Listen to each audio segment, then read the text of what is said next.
தள்ளுபடி அத்தனை பேரும் அல்லம்படி 6 முதல் 60% வரை ஆடி தள்ளுபடியுடன் super Saravana stores, Chennai, Madurai, Kovai.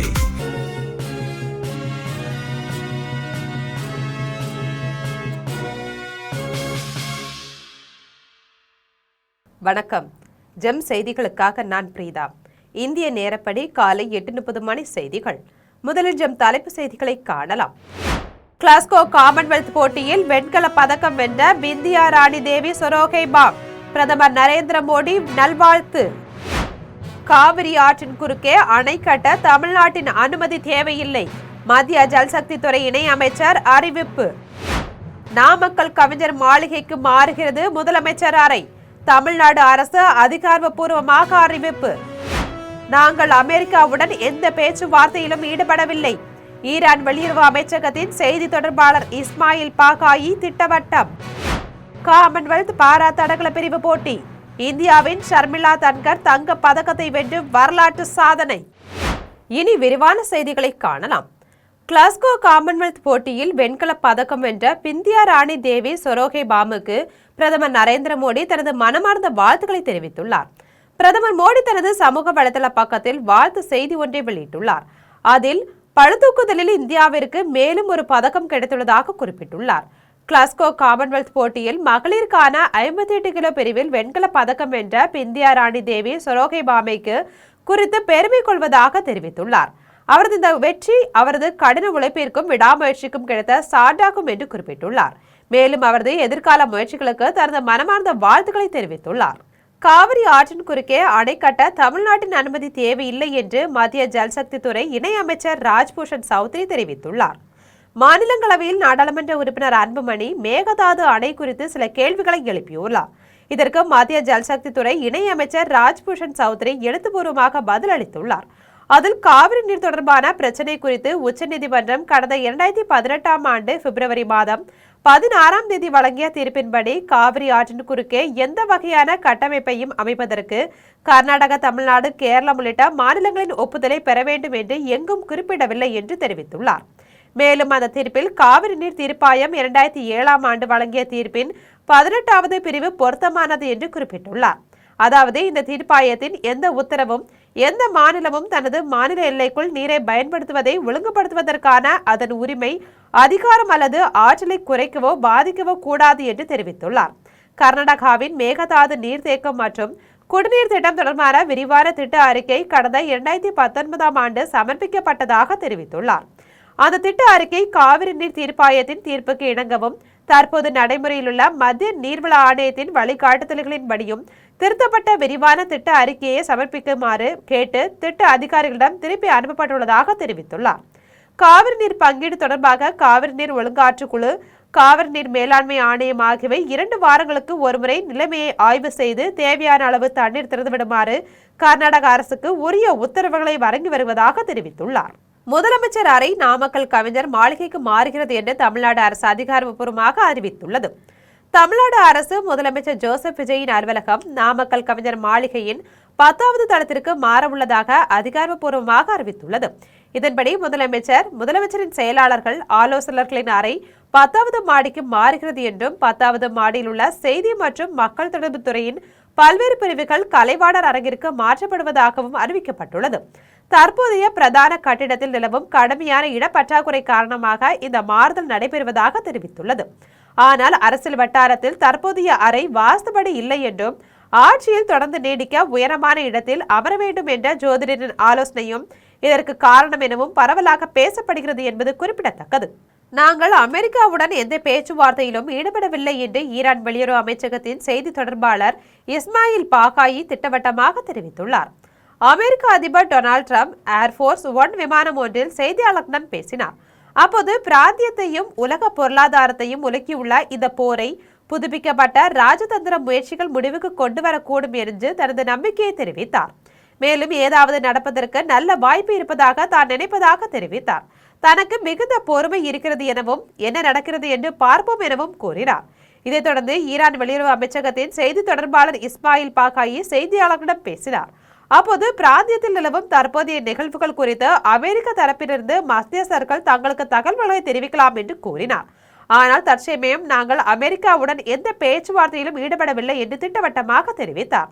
Air force one விமானம் ஒன்றில் அமெரிக்க அதிபர் புதிய முயற்சிகள் தோல்வியுற்றால் சண்டை இடைநிறுத்தப்படுவதற்கு முன் நாம் என்ன செய்து கொண்டிருந்தோமோ அதையே மீண்டும் செய்வோம் என்று கூறியதாக தெரிவித்தார்.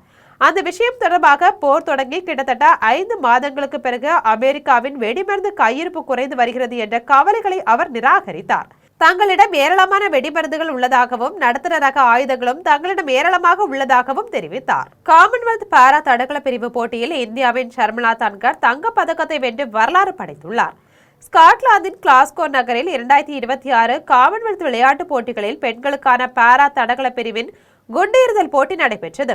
இந்த போட்டியில் இந்தியாவின் ஷர்மிளா தன்கர் கலந்து கொண்டு 9.81 மீட்டர் தூரத்திற்கு குண்டு எறிந்து தங்கப் பதக்கத்தை வென்று வரலாறு படைத்தார்.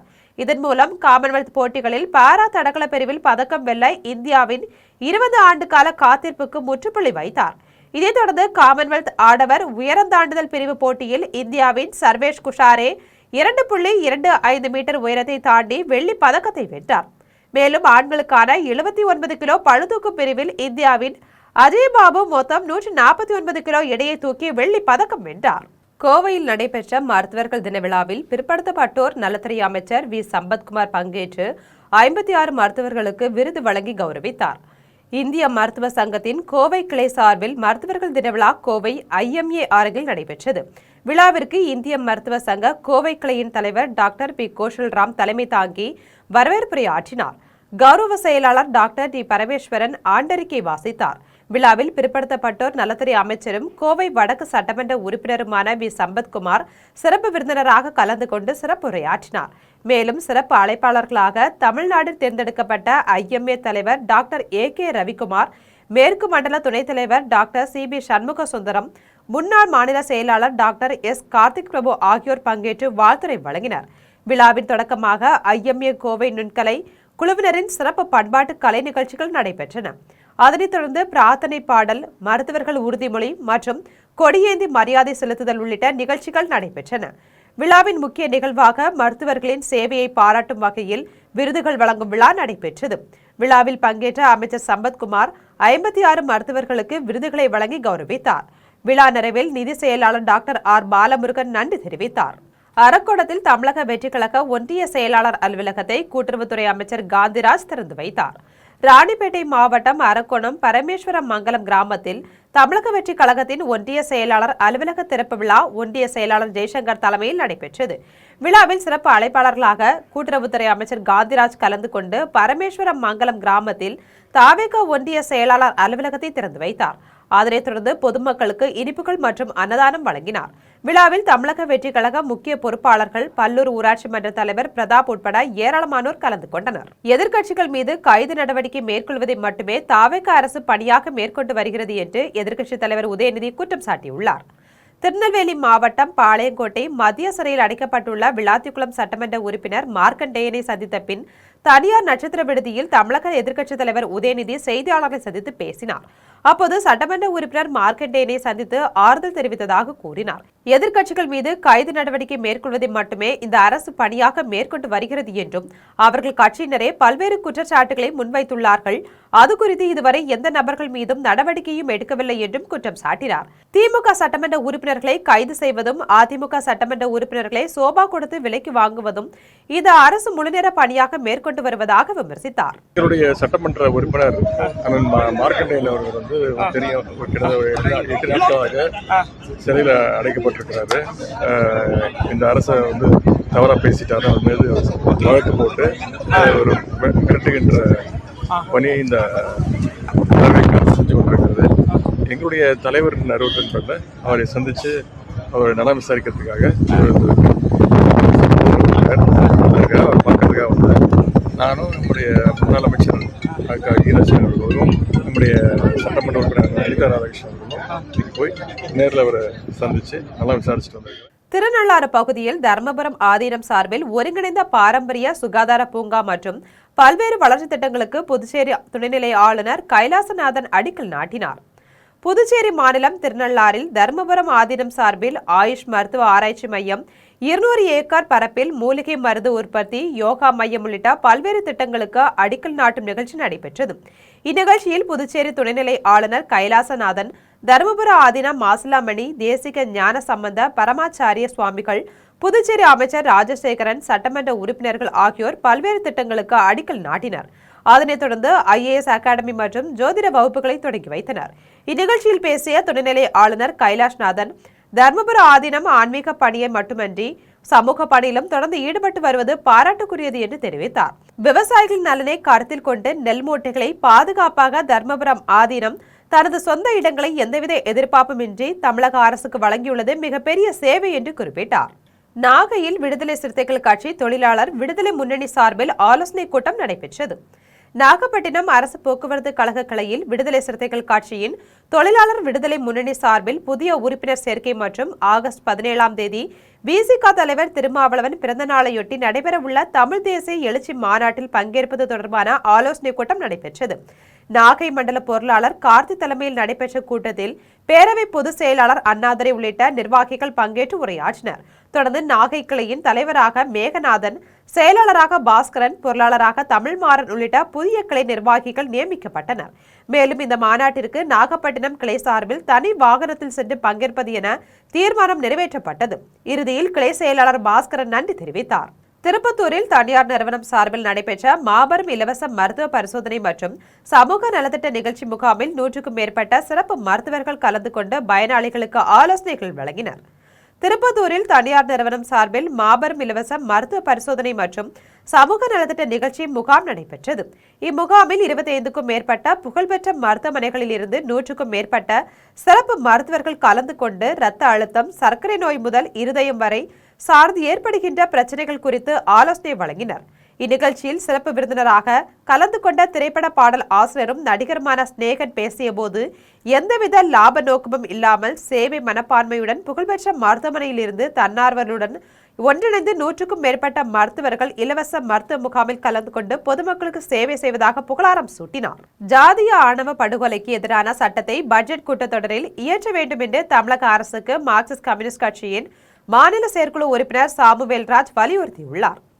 மயிலாடுதுறை மாவட்டம் சாத்தங்குடியில் வெவ்வேறு சமூகத்தை சேர்ந்த காதலர்கள் தற்கொலை செய்து கொண்ட விவகாரத்தில் ஜாதிய வன்கொடுமைக்கு எதிராக நீதி கேட்டு போராட்டம் நடத்திய மார்க்சிஸ்ட் கம்யூனிஸ்ட் கட்சியினர் மீதும் அதன் மாவட்ட செயலாளர் சீனிவாசன் உள்ளிட்ட தலைவர்கள் மீதும் அவதூறான செய்திகளை பரப்பும் சமூக விரோதிகளை கண்டித்து மார்க்சிஸ்ட் கம்யூனிஸ்ட் கட்சி சார்பில் மயிலாடுதுறை கோட்டாட்சியர் அலுவலகம் முன்பு கண்டன ஆர்ப்பாட்டம் நடைபெற்றது. மாநில செயற்குழு உறுப்பினர் சாமுவேல்ராஜ் கலந்து கொண்டு கண்டன உரையாற்றினார். பின்னர் செய்தியாளர் சந்தித்து பேசினார். அப்போது ஜாதி அமைப்பு மீது அரசு கவனமாக இருப்பதோடு அவர்கள் மீது சட்டப்படி அரசு நடவடிக்கை எடுக்க வேண்டும். ஜாதி ஆணவ படுகொலைக்கு எதிரான சிறப்பு சட்டத்தை நடப்பு பட்ஜெட் கூட்டத்தொடரில் இயற்ற வேண்டும் என்று தமிழக அரசுக்கு வலியுறுத்தினார். நீட் ரத்து செய்ய வேண்டும் என்பதுதான் இந்திய இளைஞர்களுடைய மாணவர்களுடைய பிரதானமான கோரிக்கை. ஏனென்றால் நீட் என்பது ஒரு அநீதியானது. அது தேவையற்ற ஒரு மாணவர்களை மன உளைச்சலுக்கு உள்ளாக்குற ஒரு தேர்வு என்று பார்க்கிறோம். எனவேதான் அது ரத்து செய்ய வேண்டும் என்கிற ஒரு போராட்டத்தை தீவிரமான முறையில் இந்த நாடு முழுவதும் நடத்தினார்கள். அதனுடைய ஒரு பகுதியாகத்தான் தர்மேந்திர பிரதான் இன்றைக்கு ராஜினாமா என்பது நடைபெற்றிருக்கிறது. நிலக்கோட்டை அடுத்த அம்மைய நாயக்கனூரில் நடைபெற்ற டெங்கு கொசுப்புழு ஒழிப்பு முன்கள பணியாளர்களுக்கான ஆலோசனை கூட்டத்தில் பணி வரைமுறைப்படுத்தி பணி நிரந்தரம் செய்ய வேண்டும் என தீர்மானம் நிறைவேற்றப்பட்டது. திண்டுக்கல் மாவட்டம் நிலக்கோட்டையை அடுத்த அம்மைய நாயக்கனூரில் பேரூராட்சி மற்றும் ஊராட்சிகளில் பணிபுரியும் டெங்கு கொசுப்புழு ஒழிப்பு முன்கள பணியாளர்களுக்கான மாவட்ட அளவிலான ஆலோசனை கூட்டம் வட்டார தலைவர் பிரவீன்குமார் தலைமையில் நடைபெற்றது. கூட்டத்தில் சிறப்பு அழைப்பாளராக கலந்து கொண்ட மாநில தலைவர் ஜெயவேல் சிறப்புரையாற்றியதுடன் டெங்கு கொசுப்புழு ஒழிப்பு முன்கள பணியாளர்களுக்கான பல்வேறு ஆலோசனைகளை வழங்கினார். கூட்டத்தில் பேரூராட்சி, ஊராட்சி உள்ளிட்ட உள்ளாட்சிகளில் 18 ஆண்டுகளுக்கு மேல் பணிபுரிந்து வரும் டெங்கு கொசுப்புழு ஒழிப்பு முன்கள பணியாளர்களுக்கான பணி வரைமுறைப்படுத்தி பணி நிரந்தரம் செய்ய வேண்டும் என்பன உள்ளிட்ட பல்வேறு கோரிக்கைகளை வலியுறுத்தி தீர்மானம் நிறைவேற்றப்பட்டது. இதில் மாவட்ட பொறுப்பாளர்கள் பூமாதேவி, காளிமுத்து, ராமச்சந்திரன், வீரன், பொருளாளர் செல்வி, துணை செயலாளர் கிருஷ்ணவேணி, திண்டுக்கல், வேடச்சந்தூர், நத்தம், பழனி, ஒட்டன்சத்திரம், ஆத்தூர், வத்தலகுண்டு உள்ளிட்ட பல்வேறு பகுதிகளைச் சேர்ந்த 100க்கும் மேற்பட்ட பணியாளர்கள் கலந்து கொண்டனர். தாராபுரம் பத்திரப்பதிவுத்துறை சார் பதிவாளர் அலுவலகத்தின் முன்னாள் குடியரசுத் தலைவர் APJ அப்துல் கலாமின் நினைவேந்தல் நிகழ்ச்சி நடைபெற்றது. முன்னாள் குடியரசுத் தலைவர் APJ அப்துல் கலாமின் நினைவு நாளையொட்டி திருப்பூர் மாவட்டம் தாராபுரம் பத்திரப்பதிவுத்துறை சார் பதிவாளர் அலுவலகத்தில் நினைவேந்தல் நிகழ்ச்சி நடைபெற்றது. இந்நிகழ்ச்சிக்கு சார் பதிவாளர் தேவி பிரியா தலைமை வகித்தார். அலுவலக வளாகத்தில் அலங்கரித்து வைக்கப்பட்டிருந்த டாக்டர் APJ அப்துல் கலாமின் உருவப்படத்திற்கு மாலை அணிவித்து மலர் தூவி மரியாதை செலுத்தினார். அதனைத் தொடர்ந்து அவரது நினைவாக அனைவரும் 3 நிமிடங்கள் மௌன அஞ்சலி செலுத்தினர். இந்நிகழ்ச்சியில் பேசிய சார் பதிவாளர் தேவி பிரியா, ஏவுகணை நாயகன் டாக்டர் APJ அப்துல் கலாம் இந்த மண்ணை விட்டு மறைந்தாலும் மக்கள் மனதை விட்டு என்றும் மறையாத மகத்தான மனிதன் என்று புகழாரம் சூட்டினார். கன்னியாகுமரியில் தூய்மை பணியாளர்கள் மற்றும் அவர்களுடைய குடும்ப உறுப்பினர்களுக்கான சிறப்பு மருத்துவ முகாம் நடைபெற்றது. கன்னியாகுமரி நகராட்சிக்குட்பட்ட பகுதிகளில் பணியாற்றும் தூய்மை பணியாளர்கள் மற்றும் அவர்களுடைய குடும்ப உறுப்பினர்களுக்கான சிறப்பு மருத்துவ முகாம் பெரியார் நகர் இயற்கை பேரிடர் மேலாண்மை கட்டிட வளாகத்தில் நடைபெற்றது. இம்முகாமினை மாவட்ட ஆட்சித்தலைவர் பிரதாப் குத்துவிளக்கு ஏற்றி துவக்கி வைத்து தூய்மை பணியாளர்களிடம் பேசினார். அப்போது சமுதாயத்தின் தூய்மையையும் பொதுமக்களின் சுகாதாரத்தையும் தினமும் பாதுகாக்கும் தூய்மை பணியாளர்களின் ஆரோக்கியம் மிக முக்கியமானது என்றார். தூய்மை பணியாளர்கள் அனைவரும் இம்முகாமினை முழுமையாக பயன்படுத்தி தங்களது உடல் நலனை பரிசோதித்துக் கொள்ள வேண்டும் என்று வலியுறுத்தினார். திருச்சியில் உள்ள மாதர் சங்கத்தில் இலவச மருத்துவ முகாம் நடைபெற்றது. திருச்சியில் உள்ள மாதர் சங்கத்தில் திருச்சிராப்பள்ளி சௌராஷ்டிரா வாலிபர் சங்கம் மற்றும் திருச்சி தனியார் மருத்துவமனை ஆகியவை இணைந்து இலவச மருத்துவ முகாமினை நடத்தினர். இந்நிகழ்வில் சங்க தலைவர் மகேஷ் தலைமை வகித்தார். இந்நிகழ்ச்சியை சங்க செயலாளர் அம்சராம், வழக்கறிஞர் சுதர்ஷன் முகாமை தொடங்கி வைத்தார். இம்முகாமில் ஏராளமானோர் கலந்து கொண்டு பயனடைந்தனர். கோவையில் செயல்பட்டு வரும் GRG ஜென்நெக்ஸ் நிறுவனத்தின் சார்பில் சிறந்த ஸ்டார்ட் அப் நிறுவனங்களை தேர்வு செய்யும் நிகழ்ச்சி நடைபெற்றது. கோவையில் செயல்பட்டு வரும் GRG ஜென்நெக்ஸ் சார்பில் செயற்கை நுண்ணறிவு மற்றும் வேளாண் தொழில்நுட்ப துறைகளில் செயல்படும் ஸ்டார்ட் அப் நிறுவனங்களுக்கான தொழில் யோசனை விளக்க போட்டி நடைபெற்றது. நாடு முழுவதிலும் இருந்து 70 ஸ்டார்ட் அப் நிறுவனங்கள் விண்ணப்பித்திருந்த நிலையில் 16 நிறுவனங்கள் இறுதி சுற்றுக்கு தேர்வு செய்யப்பட்டு முதலீட்டாளர்கள் மற்றும் தொழில் நிபுணர்கள் முன்னிலையில் தங்களது தொழில் திட்டங்களை விளக்கினர். ஒவ்வொரு நிறுவனத்திற்கும் விளக்க உரைக்கும் கேள்விகளுக்கு பதிலளிக்கவும் தனித்தனி நேரம் ஒதுக்கப்பட்டது. செயற்கை நுண்ணறிவு பிரிவில் எக்ஸ்ப்ளோரோ IO நிறுவனம் முதல் பரிசாக ரூபாய் 50,000, மினி லேப்ஸ் நிறுவனம் ரூபாய் 25,000, இன்டோலிக்ஸ் நிறுவனம் ரூபாய் 10,000 பெற்றனர். மேலும் கிரீம்ஸ்டாக் மற்றும் விட்மேஜ் நிறுவனங்களுக்கு தலா ரூபாய் 5,000 சிறப்பு பரிசாக வழங்கப்பட்டது. வேளாண் தொழில்நுட்ப பிரிவில் ஆக்சிலோ மெஷின்ஸ் நிறுவனம் முதல் பரிசாக ரூபாய் 50,000, குரோயுவர் ஃபார்ம்ஸ் நிறுவனம் 2ஆம் பரிசாக ரூபாய் 25,000 பெற்றது. மேலும் தேர்வான நிறுவனங்களுக்கு வளர்ப்பு மையத்தில் இணையும் வாய்ப்பும் தொழில் வழிகாட்டுதல் மற்றும் ரூபாய் 50 லட்சம் வரை முதலீட்டாளர்களை அணுகுவதற்கான வசதியும் வழங்கப்பட உள்ளது. திருவண்ணாமலை அருணாச்சலேஸ்வரர் கோவிலில் பின்னணி பாடகர் சித் ஸ்ரீராம் தனது குடும்பத்துடன் சாமி தரிசனம் செய்தார். திருவண்ணாமலைக்கு பின்னணி பாடகர் சித் ஸ்ரீராம் தனது குடும்பத்தினருடன் அருணாச்சலேஸ்வரர் கோவிலில் சாமி தரிசனம் செய்தார். முன்னதாக சம்பந்த விநாயகரை வணங்கி வழிபட்டவர் தொடர்ந்து உண்ணாமலை அம்மன் உடனாகிய அண்ணாமலையாரை வழிபாடு செய்தார். கோவில் நிர்வாகம் சார்பில் சிவாச்சாரியர்கள் மாலை அணிவித்து பிரசாதங்கள் வழங்கி கௌரவித்தனர். கோவிலுக்கு வருகை தந்த சித் ஸ்ரீராமுடன் கோவில் சிவாச்சாரியர்கள் மற்றும் அவரது ரசிகர்கள் புகைப்படம் எடுத்து மகிழ்ந்தனர். சத்தியமூர்த்தி சாலையில் பழுதடைந்துள்ள உயர் மின்னழுத்த மின்மாற்றியை அகற்றக் கோரி பொதுமக்கள் கோரிக்கை விடுத்துள்ளனர். புதுக்கோட்டை மாநகராட்சியின் சத்தியமூர்த்தி சாலையில் கலைஞர் கருணாநிதி அரசு மகளிர் கலைக்கல்லூரி நுழைவு வாயில் அருகே கான்கிரீட் தூண்களின் மீது அமைக்கப்பட்டிருந்த உயர் மின்னழுத்த மின்மாற்றி மிகவும் பழுதடைந்துள்ளது. எந்த நேரத்திலும் சரிந்து விழும் நிலையில் உள்ளது. மேலும் பொதுமக்கள் செல்லும் வழியாக இருப்பதால் ஆபத்தை உணர்ந்த புதுக்கோட்டை போக்குவரத்து காவல்துறையினர் பொதுமக்களை பாதுகாக்கும் பொருட்டு மின்மாற்றியை சுற்றி தடுப்புகளை அமைத்து பாதுகாப்பு பணியில் ஈடுபட்டனர். அசம்பாவிதம் ஏதேனும் ஏற்படும் முன் மாநகராட்சி நிர்வாகமும் மின்வாரியமும் இணைந்து இந்த அபாயகரமான மின்மாற்றியை உடனடியாக அகற்றி புதிய மின்மாற்றியை அமைக்க வேண்டும் என்று பொதுமக்கள் கோரிக்கை விடுத்தனர். தனியாக இருந்த பெண்ணிடம் தவறான முறையில் நடக்க முயன்றவர் மீது தகுந்த நடவடிக்கை எடுக்க வேண்டும் என்று மாவட்ட காவல் கண்காணிப்பாளரிடம் பாதிக்கப்பட்ட பெண் மனு அளித்துள்ளார். திண்டுக்கல் மாவட்ட காவல் கண்காணிப்பாளர் அலுவலகத்தில் அழகுப்பட்டியை சேர்ந்த அருண்குமார் மனைவி ஐஸ்வர்யா என்பவர் புகார் மனு அளித்தார். அந்த மனுவில் கடந்த 25ஆம் தேதி நான் வீட்டில் தனியாக இருந்தபோது பக்கத்து வீட்டை சேர்ந்த அழகன் மற்றும் அவரது மகன் குமரேசன் என்னிடம் தவறான நோக்கத்துடன் நடக்க முயன்றனர். ஆதலால் நான் எனது மாமனாருக்கு தகவல் தெரிவித்ததன் பேரில் அங்கு தட்டி கேட்க வந்த எனது குடும்பத்தை அவர்கள் கடுமையாக தாக்கியதில் காயம் ஏற்பட்டு எனது குடும்பத்தினர் மருத்துவமனையில் அனுமதிக்கப்பட்டுள்ளனர். மேலும் கொலை மிரட்டல் விடுத்தவர்களை மாவட்ட காவல் கண்காணிப்பாளர் தலையிட்டு உரிய நடவடிக்கை எடுக்க வேண்டும் என்று அந்த மனுவில் தெரிவிக்கப்பட்டுள்ளது. சார் என் வீட்டுக்கார் பேர் அருண்குமாருங்க சார். இப்போ எல்லாருமே ஜிஹெச் ஹாஸ்பிட்டலில் தாங்க சார் இருக்கோம். எல்லாத்தோட கை கால் எல்லாம் உடச்சி கண்ணில் மிளகா பொடியை தூவி கட்டைகளால் அடிச்சு அந்த வீடியோ ஆம்புலன்ஸில் ஏற்ற விடாமல் தடை பண்ணி எல்லா இடத்துலையும் ரத்த இதோட கலவைகளோட வந்து நின்று சார். ரவுடி ஆட்களையும் போட்டு அவங்க ரெடியா சார் ஸ்டேஷனே அவங்க கண்ட்ரோலில் இருக்கிற மாதிரி பேசுகிறாங்க சார். விவசாயிகள் வாங்கிய அனைத்து கடன்களையும் மத்திய மாநில அரசுகள் தள்ளுபடி செய்ய வேண்டும் உள்ளிட்ட கோரிக்கைகளை வலியுறுத்தி போராட்டம் நடத்த இருந்த ஐயா கண்ணுவை சென்னை செல்ல விடாமல் காவல்துறையினர் வீட்டு காவலில் வைத்துள்ளனர். விவசாயிகள் வாங்கிய அனைத்து கடன்களையும் மத்திய மாநில அரசுகள் தள்ளுபடி செய்ய வேண்டும்.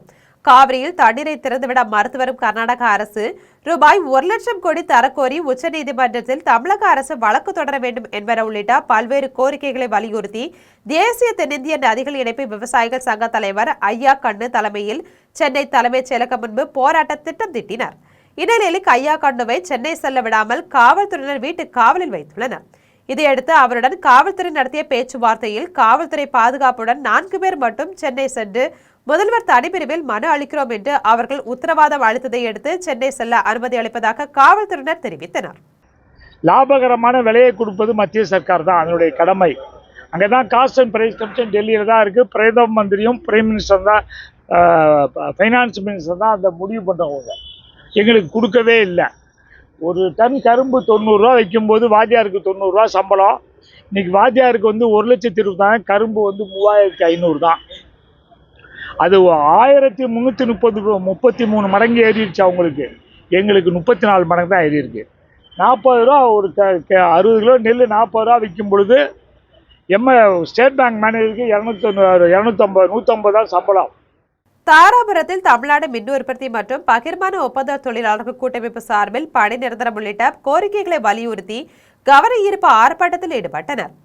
திருப்பூர் மாவட்டம் தாராபுரத்தில் தமிழ்நாடு மின் உற்பத்தி மற்றும் பகிர்மான ஒப்பந்த தொழிலாளர்கள் கூட்டமைப்பு சார்பில் பணி நிரந்தரம் உள்ளிட்ட கோரிக்கைகளை வலியுறுத்தி கவன ஈர்ப்பு ஆர்ப்பாட்டம் நடைபெற்றது. இதில் கூட்டமைப்பின் நிர்வாகி பாலா தலைமை தாங்கினார். இந்த ஆர்ப்பாட்டத்தில் பல ஆண்டுகளாக தொடர்ந்து பணியாற்றி வரும் ஒப்பந்த தொழிலாளர்களுக்கு பணி நிரந்தரம் வழங்க வேண்டும், தமிழக அரசே தினக்கூலி அடிப்படையில் நேரடியாக ஊதியம் வழங்க வேண்டும் என்பன உள்ளிட்ட பல்வேறு கோரிக்கைகளை வலியுறுத்தி கோஷங்கள் எழுப்பினர். இதனையடுத்து தங்களது கோரிக்கைகள் அடங்கிய மனுவை மின்வாரிய அதிகாரிகளிடம் தொழிலாளர் பிரதிநிதிகள் வழங்கினர். புதுக்கோட்டை மாவட்ட காது கேளாதோர் சங்கம் சார்பில் கவன ஈர்ப்பு ஆர்ப்பாட்டம் நடைபெற்றது. புதுக்கோட்டை மாவட்ட ஆட்சியர் அலுவலகம் அருகே மாவட்ட காது கேளாதோர் சங்கம் சார்பில் கவன ஈர்ப்பு ஆர்ப்பாட்டம் நடைபெற்றது. இதில் 100க்கும் மேற்பட்ட காது கேளாத மற்றும் வாய் பேச முடியாத விவசாயிகள் கலந்து கொண்டு தங்களது 25 அம்ச கோரிக்கைகளை வலியுறுத்தி சைகை மொழியிலேயே முழக்கங்களை எழுப்பி ஆர்ப்பாட்டத்தில் ஈடுபட்டனர். இந்த ஆர்ப்பாட்டத்தில் விவசாயிகள் சைகை மொழியில் தெரிவித்த கருத்துக்களை சைகை மொழி பெயர்ப்பாளர் விளக்கி பேசினார். இந்த ஆர்ப்பாட்டத்தில் விவசாயம் மற்றும் கிராமப்புறங்களில் வசிக்கும் காது கேளாத வாய் பேச முடியாத மக்களுக்கு உரிய பாதுகாப்பு வழங்கி நிலத்தில் சம உரிமை அளிக்க வேண்டும், வீடற்ற மக்களுக்கு இலவச வீட்டுமனை மற்றும் பட்டா வழங்க வேண்டும் உள்ளிட்ட 25 அம்ச கோரிக்கைகளை மாவட்ட நிர்வாகமும் தமிழ்நாடு அரசும் உடனடியாக நிறைவேற்ற வேண்டும் என்று சைகை மொழி வாயிலாக வலியுறுத்தினர். காமராஜபுரத்தில் வசிக்கும் மக்களுக்கு முறையாக குடிநீர் வழங்க வேண்டும் என வலியுறுத்தி புதுக்கோட்டை மாநகராட்சியை முற்றுகையிட்டு பொதுமக்கள் காலி குடங்களுடன் போராட்டத்தில் ஈடுபட்டனர். புதுக்கோட்டை மாநகராட்சியின் 30வது வார்டிற்கு உட்பட்ட காமராஜபுரத்தில் 5000க்கும் மேற்பட்ட பொதுமக்கள் வசித்து வருகின்றனர். இந்நிலையில் அப்பகுதிக்கு மாநகராட்சி மூலம் விநியோகிக்கப்படும் காவிரி நீர் கடந்த 10 தினங்களுக்கும் மேலாக வழங்கப்படவில்லை எனவும், குடிப்பதற்கு நீரின்றி அவதிப்பட்டு வருவதாகவும், ஒரு குடம் தண்ணீரை ரூபாய் 10 முதல் 12 ரூபாய் கொடுத்து வாங்கக்கூடிய அவல நிலைக்கு தள்ளப்பட்டுள்ளதாகவும் அப்பகுதி மக்கள் வேதனை தெரிவிக்கின்றனர். மேலும் குடித்தண்ணீர் வரியை கட்டுங்கள் என ஒலிபெருக்கி மூலம் வீதி வீதியாக மாநகராட்சி நிர்வாகம் அறிவித்து வரும் நிலையில் நாங்கள் கேட்கும் குடிநீரை மட்டும் முறையாக வழங்குவதில்லை என்றும், நாங்கள் கோரிக்கை வைத்தாலும் அதிகாரிகள் அதனை கண்டுகொள்வதில்லை என்றும் பொதுமக்கள் குற்றம் சாட்டுகின்றனர். மேலும் தங்கள் பகுதியில் முறையான குடிநீர் வழங்க வேண்டும், அடிப்படை வசதிகளை செய்து கொடுக்க வேண்டும், தங்கள் பகுதியில் நாய் தொல்லை, குரங்கு தொல்லைக்கு தீர்வு ஏற்படுத்த வேண்டும் என்பன உள்ளிட்ட பல்வேறு கோரிக்கைகளை வலியுறுத்தி வார்டின் மாமன்ற உறுப்பினர் லதா ராமலிங்கம் தலைமையில் பொதுமக்கள் காலி குடங்களுடன் புதுக்கோட்டை மாநகராட்சி அலுவலகத்திற்கு சென்று அலுவலகத்தை முற்றுகையிட்டு போராட்டத்தில் ஈடுபட்டனர். சம்பவ இடத்திற்கு சென்ற புதுக்கோட்டை சட்டமன்ற உறுப்பினர் முத்துராஜா, மாநகராட்சி ஆணையர் காந்திராஜ் ஆகியோர் போராட்டத்தில் ஈடுபட்ட பொதுமக்களிடம் பேச்சுவார்த்தை நடத்தி கோரிக்கைகள் நிறைவேற்றப்படும் என உறுதியளித்ததை அடுத்து அனைவரும் கலைந்து சென்றனர். நகராட்சி ஆணையரை கண்டித்து மாமல்லபுரம் நகராட்சி அலுவலகம் எதிரே ஏஐடியூசி சங்கத்தினர் கண்டன ஆர்ப்பாட்டத்தில் ஈடுபட்டனர். செங்கல்பட்டு மாவட்டம் மாமல்லபுரம் நகராட்சி ஆணையர் அதிகார ஆணவத்தில் செயல்படுவதாக கூறி செங்கல்பட்டு மாவட்ட ஏஐடியூசி உள்ளாட்சி பொது சுகாதார பணியாளர்கள் சங்கத்தினர் மாமல்லபுரம் நகராட்சி அலுவலகம் எதிரே கண்டன ஆர்ப்பாட்டத்தில் ஈடுபட்டனர். இதில் செங்கல்பட்டு மாவட்ட தலைவர் தேவராஜ் தலைமை வகித்தார். இந்த ஆர்ப்பாட்டத்தில் மாமல்லபுரம் நகராட்சியில் தொடர்ந்து 10 ஆண்டுகளுக்கும் மேலாக முழுநேர பணியாளர்களாக பணிபுரியும் டெங்கு பணியாளர்களை பணி நிரந்தரம் செய்து காலமுறை ஊதியம் வழங்கிட வேண்டும் என்றும் அவர்களை ஒப்பந்தமுறை ஊழியர்களாக மாற்ற நினைக்கும் தொழிலாளர் விரோத சட்டத்தை கைவிட்டு சமவேலைக்கு சம ஊதியம் வழங்கிட வேண்டும் என்பன உள்ளிட்ட கோரிக்கைகளை வலியுறுத்தி நகராட்சி நிர்வாகத்தை கண்டித்து கோஷங்கள் எழுப்பினர். மலப்புரம் அருகே தேசிய நெடுஞ்சாலை விபத்தில் சிக்கியவர்களை கொண்டு சென்ற ஆம்புலன்ஸ் வாகனம் போக்குவரத்து நெரிசலில் சிக்கிய சம்பவத்தை கண்டித்து 100க்கும் மேற்பட்ட ஆம்புலன்ஸ் வாகன ஓட்டுநர்கள் போராட்டத்தில் ஈடுபட்டனர். கேரள மாநிலம் கோழிக்கோட்டிலிருந்து திருச்சூர் நோக்கி அதிவேகமாக சென்ற தனியார் பயணிகள் பேருந்து தேசிய நெடுஞ்சாலையில் விபத்தில் சிக்கியதில் பேருந்தில் பயணித்த 15க்கும் மேற்பட்ட பயணிகள் படுகாயமடைந்தனர். இந்நிலையில் படுகாயமடைந்தவர்களை கொண்டு சென்ற ஆம்புலன்ஸ் வாகனங்கள் குறிச்சிபுரம் சுங்கசாவடியில் பல மணி நேரம் போக்குவரத்து நெரிசலில் சிக்கியது. இதையடுத்து போக்குவரத்திற்கு முறையாக திட்டமிடாத சுங்கசாவடி நிர்வாகத்தை கண்டித்து 100க்கும் மேற்பட்ட ஆம்புலன்ஸ் ஓட்டுநர்கள் சுங்கசாவடி நிர்வாகத்தை கண்டித்து கோஷங்களை எழுப்பி போராட்டத்தில் ஈடுபட்டனர். இதனால் அப்பகுதியில் பெரும் பரபரப்பு ஏற்பட்டது. 125 நாள் வேலை திட்டத்திற்கு செல்வதாக கூறிவிட்டு சென்ற மூதாட்டி உயிரிழந்த சம்பவம் குறித்து காவல்துறையினர் விசாரணை நடத்தி வருகின்றனர். விருதுநகர் மாவட்டம் அனலட்சுமிபுரம் கிராமத்தை சேர்ந்த மூதாட்டி காமாட்சி என்பவர் 125 நாள் வேலை திட்டத்தின் கீழ் பணிபுரிவதற்காக நந்தகுளம் கிராமத்திற்கு சென்றுவிட்டு வீடு திரும்புவதற்காக காட்டுப்பாதை வழியாக வந்ததாக சொல்லப்படுகிறது. இதனையடுத்து மூதாட்டி வீடு திரும்பாத நிலையில் அவருடைய மகன் கருப்பசாமி புகாரின் பேரில் வீரசோழன் காவல்துறையினர் ட்ரோன் கேமரா மூலம் அவரை தேடி வந்தனர். இந்த நிலையில் காவல்துறையினர் தேடுதல் பணியில் மூதாட்டி காமாட்சி காட்டுப்பகுதிக்குள் இறந்த நிலையில் கிடந்துள்ளார். இதையடுத்து காவல்துறையினர் இறந்த மூதாட்டியின் உடலை மீட்டு பிரேத பரிசோதனைக்காக திருச்சுழி அரசு மருத்துவமனைக்கு அனுப்பி வைத்துள்ளனர். மேலும் இந்த சம்பவம் குறித்து காவல்துறையினர் வழக்கு பதிவு செய்து விசாரணை நடத்தி வருகின்றனர். மீண்டும் தலைப்பு செய்திகள். கிளாஸ்கோ காமன்வெல்த் போட்டியில் வெண்கல பதக்கம் வென்ற விந்தியா ராணி தேவி சொரோகேபாம் பிரதமர் நரேந்திர மோடி நல்வாழ்த்து. காவிரி ஆற்றின் குறுக்கே அணை கட்ட தமிழ்நாட்டின் அனுமதி தேவையில்லை, மத்திய ஜல்சக்தி துறை இணை அமைச்சர் அறிவிப்பு. நாமக்கல் கவிஞர் மாளிகைக்கு மாறுகிறது முதலமைச்சர் அறை, தமிழ்நாடு அரசு அதிகாரப்பூர்வமாக அறிவிப்பு. நாங்கள் அமெரிக்காவுடன் எந்த பேச்சுவார்த்தையிலும் ஈடுபடவில்லை, ஈரான் வெளியுறவு அமைச்சகத்தின் செய்தி தொடர்பாளர் இஸ்மாயில் பாகாயி திட்டவட்டம். காமன்வெல்த் பாரா தடகள பிரிவு போட்டி, இந்தியாவின் ஷர்மிளா தன்கர் தங்க பதக்கத்தை வென்று வரலாற்று சாதனை. இத்துடன் ஜெம் செய்திகள் நிறைவடைகின்றன. மீண்டும் ஜெம் செய்திகள் மதியம் 1:30 மணிக்கு. உடனுக்குடன் செய்திகளை காண gemlive.tv என்ற இணையதளத்தில் இணைந்திருங்கள். நன்றி, வணக்கம்.